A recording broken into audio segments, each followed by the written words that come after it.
Result দিয়েছে প্রতিটা মুহূর্তে। Thank you this community, thank you আমার mentors, thanks.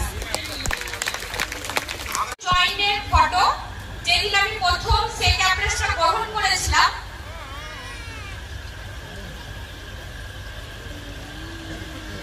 KG weight loss করি। পাশাপাশি আমি যে রেজাল্টগুলো পাই, আমি এসেছিলাম এই সিস্টেমে ওজন কমাবার জন্য।